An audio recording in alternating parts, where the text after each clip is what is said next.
সুপ্রিয় দর্শক আসসালামু আলাইকুম, কেমন আছেন সবাই? আশা করছি যে যেখানে আছেন ভালো আছেন এবং সুস্থ আছেন। সবাইকে স্বাগতম জানাচ্ছি আমার আরেকটি নতুন এপিসোড দেখার জন্য।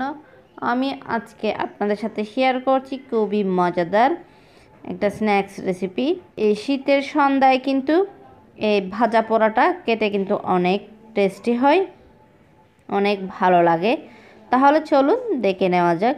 প্রথমে আমি এখানে ব্যাটারটা তৈরি করে নিচ্ছি। তার জন্য আমি এখানে হাফ কাপের মতো টক দই দিয়ে দিয়েছি। আমি সামান্য করে জিরা দিয়ে দিয়েছি। জিরা আর টক দই দুটো একসঙ্গে ভালো করে একটু মিক্স করে নিচ্ছি। দেখেন মিক্স করা হয়ে গেছে। আমি এখন এখানে 1 কাপ আটা দিয়ে দিচ্ছি। আপনারা চাইলে আটার পরিবর্তে কিন্তু ময়দা ব্যবহার করতে পারেন। এখানে হাফ কাপের মতো চাউলের গুঁড়া দিয়ে দিয়েছি, আপনারা চাইলে স্কিপ করতে পারেন। এখন আমি অল্প অল্প পানি দিয়ে একটা ডো তৈরি করে নিচ্ছি। ডোটাকে কিন্তু আমি অনেকক্ষণ সময় নিয়ে ফেটিয়ে নিয়েছিলাম। এখানে আমি 1 টিস্পুনের মতো আদা বাটা দিয়ে দিয়েছি। আমি সামান্য করে ধনেপাতা কুচি দিয়ে দিচ্ছি। আমি 4টা কাঁচা লঙ্কা কুচি করে রেখেছিলাম, সেটাও দিয়ে দিয়েছি। আমি এখানে 1 কাপের মতো পেঁয়াজ কুচি দিয়েছি। আমি এখানে 1 টিস্পুনের মতো বেকিং পাউডার ব্যবহার করেছি। স্বাদ অনুযায়ী লবণ দিয়ে দিচ্ছি। এখন সবগুলো একসঙ্গে ভালো করে একটু মিক্স করে নিচ্ছি। দেখেন মিক্স করা হয়ে গেছে।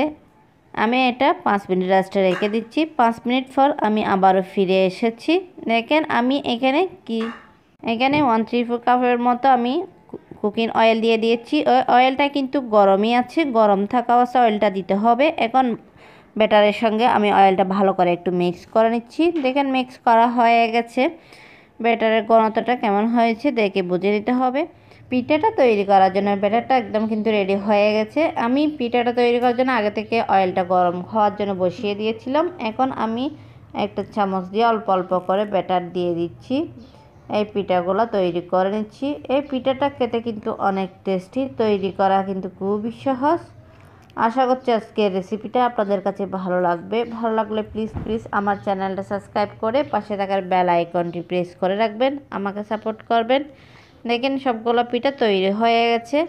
এখন আমি আপনাদেরকে পরিবেশন করে দেখাচ্ছি। দেখেন দেখতে কত লোভনীয় হয়েছে এই স্ন্যাক্সটা, খেতে কিন্তু অনেক টেস্টি।